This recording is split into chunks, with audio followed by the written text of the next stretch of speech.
Popote ulipo mpenzi mtazamaji, natumai mzima buheri wa afya. Karibu katika taarifa zetu za Dira ya Hope TV siku hii ya Jumanne. Jina langu ni Dolly Mwirigi na ananisaidia katika lugha ya ishara ni Boniface Mwirigi Sodakta. Huku Rais William Ruto akiadhimisha mwaka wa kwanza kama rais wa Kenya tangu alipoapishwa Septemba tarehe 13 mwaka 2022, kura ya maoni iliyotolewa hii leo inaonyesha kuwa utendakazi wake wa mwaka mmoja ofisini ni wa wastani wa alama ya C, huku naibu wake Rigathi Gachagua akipata alama ya D. Kura hiyo ya shirika la Infotrack pia imeashiria kuwa idadi kubwa ya Wakenya hawajafurahishwa na mwelekeo wa nchi.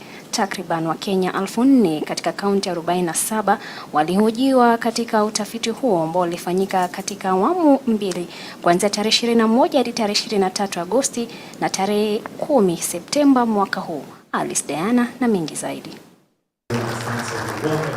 Huku ikiwa imesalia siku moja kabla ya Rais William Ruto kuadhimisha mwaka mmoja ofisini, 30% ya Wakenya wanahisi kwamba utendakazi wake tangu apishe kuwa rais umekuwa mbaya. 40% wanahisi utendakazi wake umekuwa wa wastani, 21% nao wanahisi utendakazi wake umekuwa mzuri, huku 9% wakisema utendakazi wake umekuwa mzuri zaidi. Kulingana na utafiti huo wa Infotrack, utendakazi wa Rais Ruto wa mwaka mmoja ofisini ni wa wastani wa alama C, ambayo ni 55%. And it's very easy to link it to the things that people are finding as the key issues of concern. How do you deal with the high cost of living? You came on the mantra and pedestal of hustler, being the president of the Wanyonge. But the Wanyonge are saying, we can't make ends meet. We can't survive. We can't find jobs.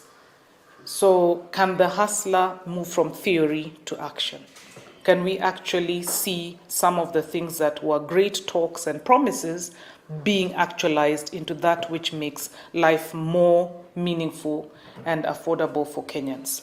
Eneo la kaskazini mwa taifa unaongoza kwa kumpa Rais Ruto alama nyingi ya utendakazi mzuri zaidi, huku eneo la Nyanza likiongozwa kwa kutofurahishwa na utendakazi wake. Because his score of excellent was, by 9%.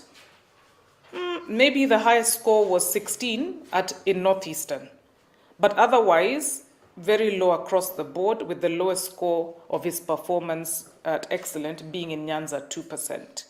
His poor rating, he got a poor rating, 33% gave him a poor rating at the coast.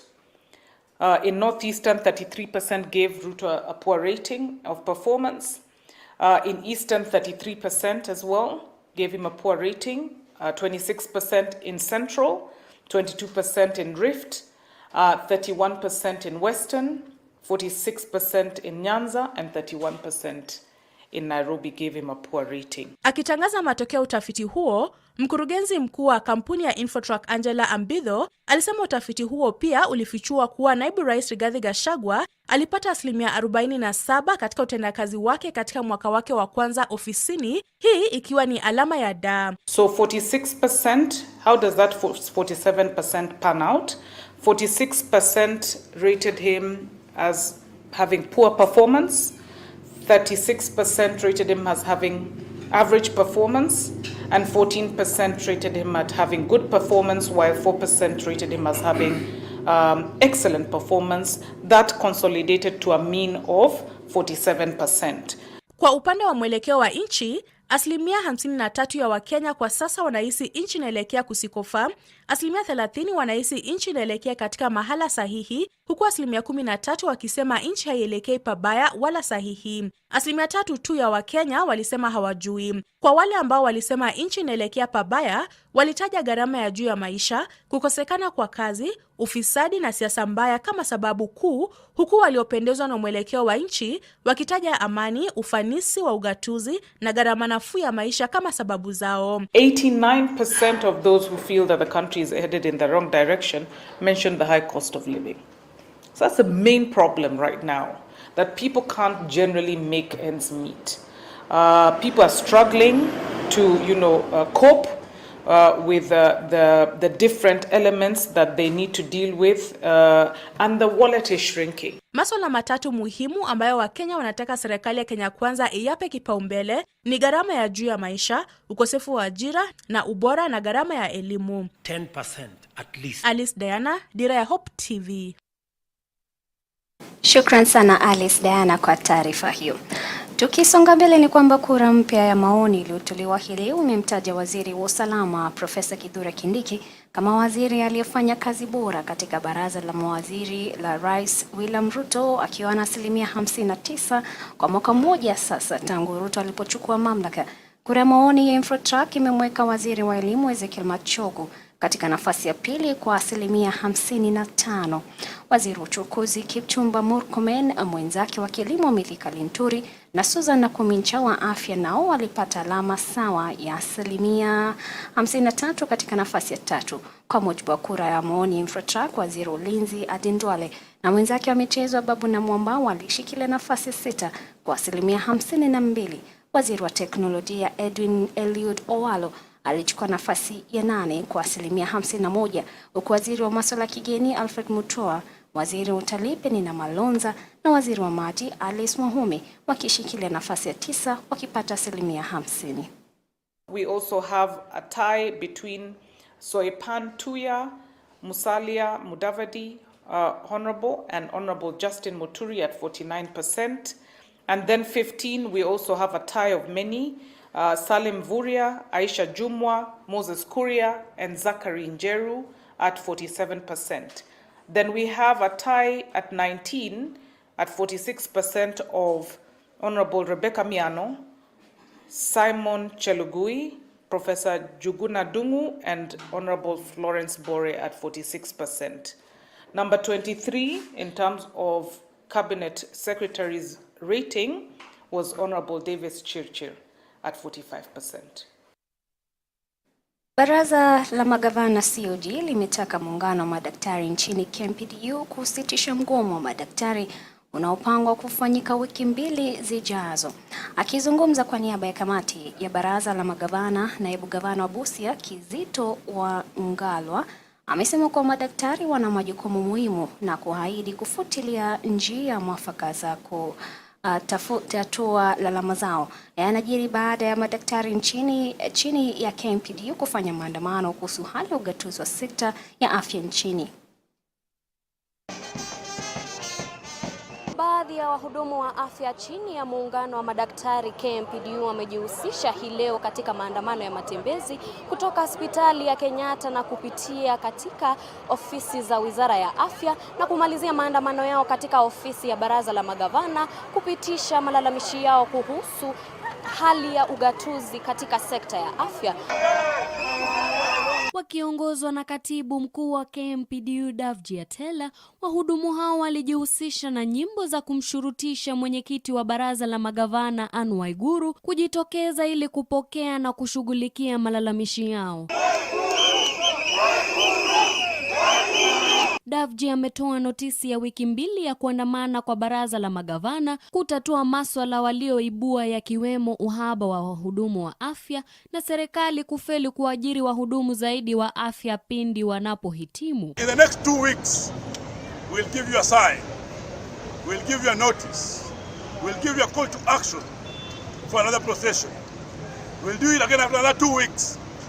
Then all that will promulgate to the national strike that we cannot avoid in December if they don't implement the CBA. That we cannot avoid in December if they don't employ.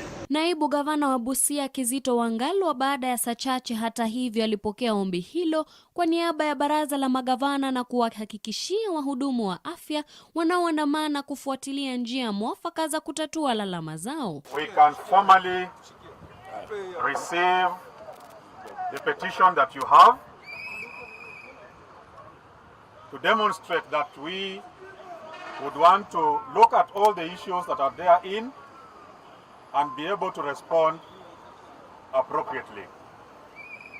We convey the apologies of the chair and the council members because they are in their respective counties, but we are here to receive this petition on their behalf and trust us that we will be giving them this petition to consider within the day and respond to the issues that are in the petition. Madaktari hao wametoa wito wa kuajiriwa kwa wahudumu zaidi wa afya ili kuboresha huduma za afya. You won't get into a plane with a pilot who has flown for more hours, say more than 8 hours in a day. Yet you'll go to a hospital and be served by a doctor who's not slept for 2 days. Right? It's very dangerous to be in a plane with a pilot who's tired. Imagine how much more dangerous that you're going to the hospital to deliver and the doctor has not even had a shower in the last 3 days. Right? And that's why, if you notice, we're not talking about our pay, we're not talking about salaries, we're talking about healthcare. Healthcare is for everybody. We will not avoid that in December if they don't take the issues of having drugs and supplies in the hospitals. The unemployment is an issue that must be sorted. We cannot normalize this. The government cannot say they want to employ 1 million Kenyans when they can't employ just 4,000 doctors who have qualified amid shortage of 50,000 doctors in the country. Waziri wa Afya Susan Nahumincha alikubali kukutana na madaktari waliogoma na alikiri kwamba mfumo wa afya nchini unahitaji kufanyiwa marekebisho na kuwataka madaktari kumpa muda wa kuzingatia ombi waliomkabidhi. Nikiripotia Dira ya Hope TV, jina langu ni Gloria Musimbi. Shukran sana Gloria Musimbi. Tukiachana haya ni kwamba waziri wa usalama Profesa Kithure Kindiki amewaonya maafisa wa polisi wafisadi. Akizungumza wakati wa operesheni kaunti ndogo ya Elang'ata West, kaunti ya Kajiado, wakati wa kuapishwa kwa naibu kamishna wa kwanza eneo hilo, Kindiki amesema kuwa baadhi ya maafisa wa polisi wanadai hongo kutoka kwa Kenya, jambo ambalo ni la aibu serikalini. Kindiki hata hivyo amesema kuwa maafisa wafisadi watachukuliwa hatua kwa mujibu wa sheria. Hakuna mshahara unaweza kulipa wale maafisa wengi wetu ambao wameumizwa kwa bahati mbaya kwa sababu ya majambazi na ukora. Na ndiposa na wavulia kofia wale wote ambao mnafanya kazi ya usalama. Ni kazi ngumu sana. Wakati kila mtu ameenda kulala, sisi macho yetu iko wazi. Lakini vile vile kuna wachache baina yetu ambao wanatuharibia sifa. Wanaenda kuumiza wananchi. Wewe umevaa uniform ya serikali ya Kenya, unaenda kusimama kwa barabara kuitisha hongo kutoka kwa mtu maskini ambaye anasumbuka kusaidia familia yake.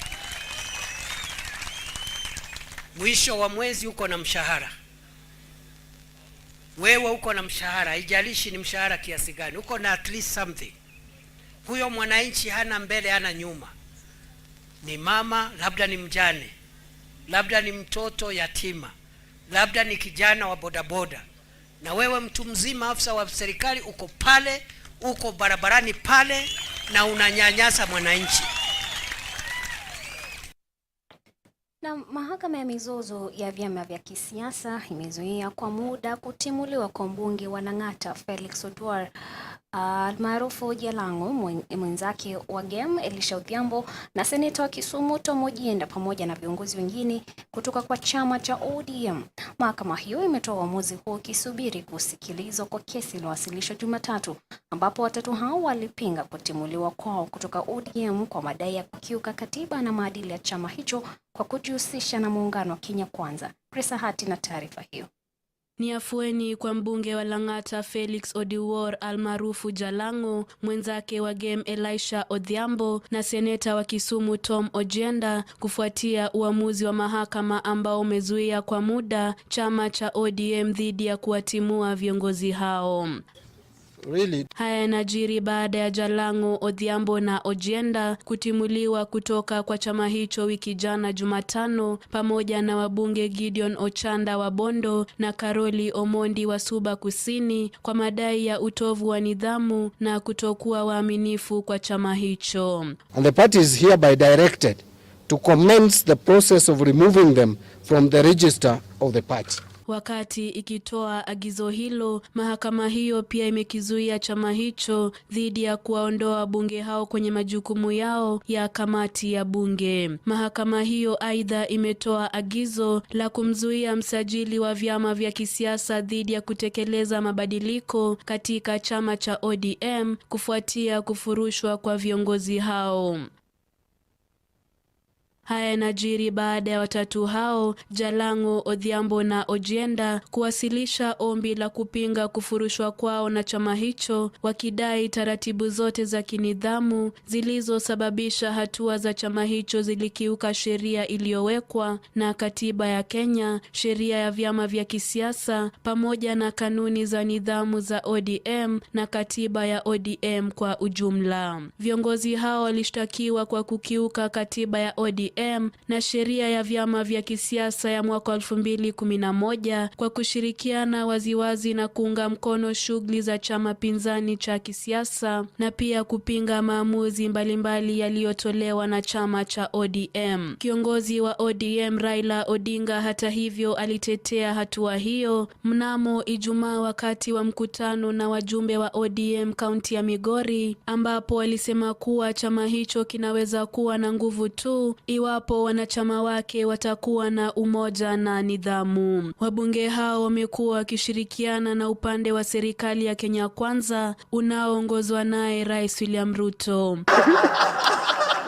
Kesi hiyo inatarajiwa kutajwa mnamo Septemba tarehe 25 mwaka 2023. Nikiripotia Dira, mie ni Grace Ahati. Shukran sana Grace Hati. Tukiachana haya ni kwamba mwinjilisti mashuhuri Andrew Palau wiki hii anaandaa tamasha la siku 3 la Injili kwa jina Love Nairobi Festival. Mwinjilisti huyo mashuhuri kutoka Marekani ameshirikiana na makanisa mbalimbali chini ya mashirika kama EAK na NCCK kufanikisha hafla hiyo Nairobi kwa mara ya kwanza. Hafla hiyo imepangwa kuanzia Ijumaa wiki hii katika uwanja wa michezo wa Chuo Kikuu cha Nairobi na itashirikisha kundi mahiri la wasanii wa Celebrated International, Don Moen Pompi kutoka Zambia na Christopher.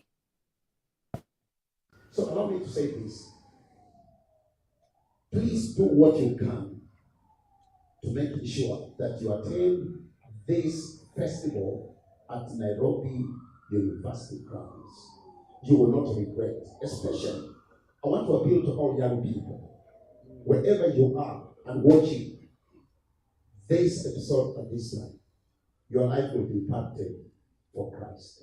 Do what you can to come. Because if I was blessed in Cape Town, seeing the model that is working, I believe, and other ministers have been impacted, like our bishops have said.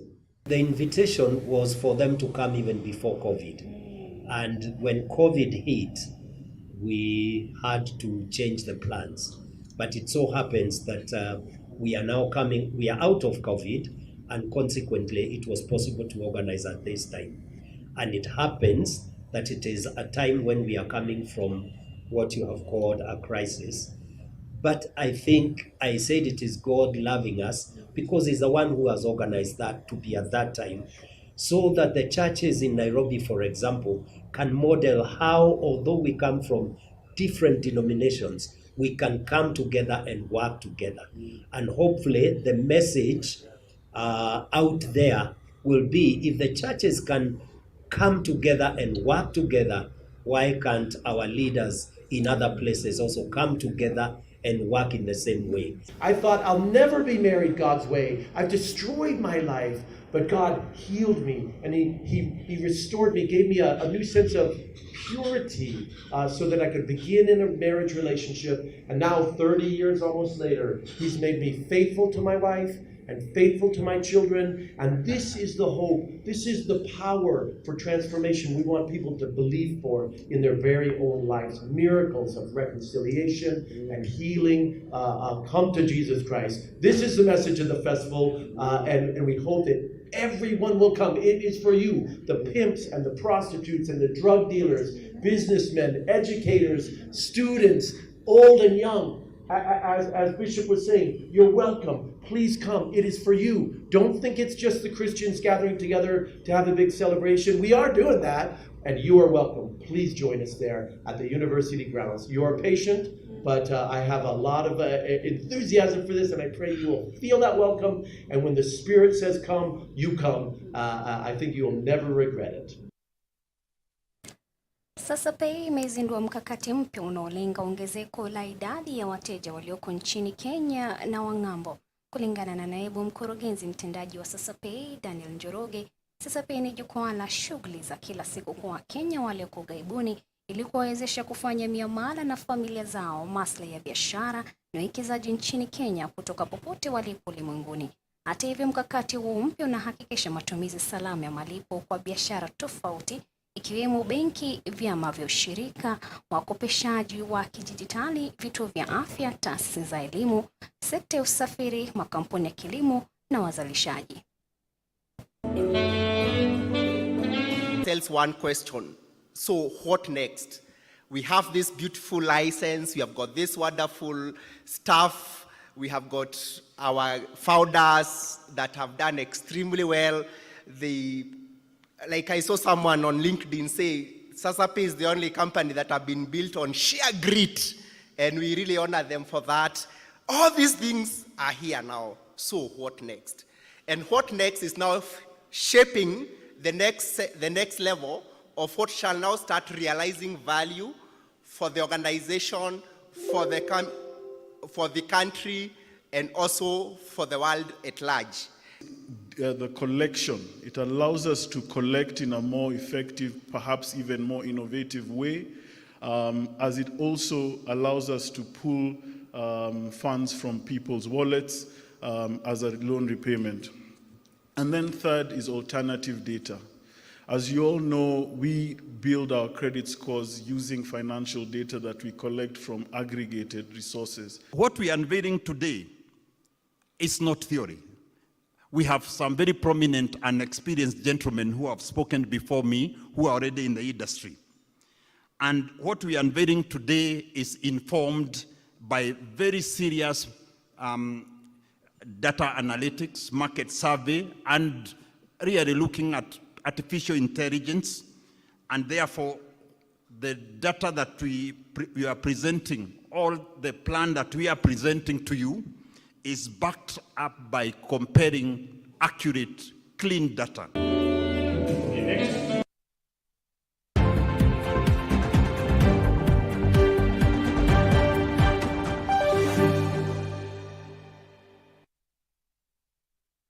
Michezoni ni kwamba kocha wa Kenya Sevens Kevin Wambua anaamini kikosi chake kinaweza kushinda taji la raga la Africa Sevens ambalo litawezesha kukata tikiti ya Olimpiki ya mwaka 2024 huko Paris, Ufaransa. Wambua ametaja kikosi cha vijana kwa ajili ya mchuano wa siku 2 unaotarajiwa kufanyika Harare, Zimbabwe wikendi hii, na kinajumuisha Vincent Onyala wa KCB, wachezaji wawili wa Kabras Sugar, Brian Tanga na Kevin Wekesa, pamoja na Bilda Dugeta wa Meningai Oilers. The Olympic qualifier has come soon, but for us it's just a test in terms of the steps that we've taken to rebuild the Sevens program. And we know, we believe we'll be going down to Zimbabwe and show how far we've come in the last few weeks. We remain resilient. As I said, the challenges are there. As men and women in rugby, we anticipate the challenges and we face them head on. So as we go through this phase, rebuilding our strength and our belief in the structures that we've had before, the matches in Zimbabwe will be exciting because I know we will do well from the commitment that has been put in by the technical team. Of course, rugby is all about entertainment, enjoying the game. We will put in whatever is needed to be put in to get this team to perform as the board. Because our dream is to come back to the 7 series. We want to qualify for the Olympics. And straight up, we are looking for a win this weekend, and we are confident that this team can produce those results. There's been a lot of serious, heavy training that the team has been undergoing, and we thank our partners, SportPesa, who have stood by us, who are the main sponsors of the National Sevens team, Shujaa, and who have just also sponsored the SportPesa Sevens series. Na mtazamaji, ni hayo tuteleza kwa naye jina leo. Shukrani za dhati kwa kuwa nasi tangia mwanzo. Tupatane kesho panapo majaliwa. Jina langu ni Dolly Mwirigi na mtafsiri wa lugha ishara amekuwa ni Boniface Mwirigi.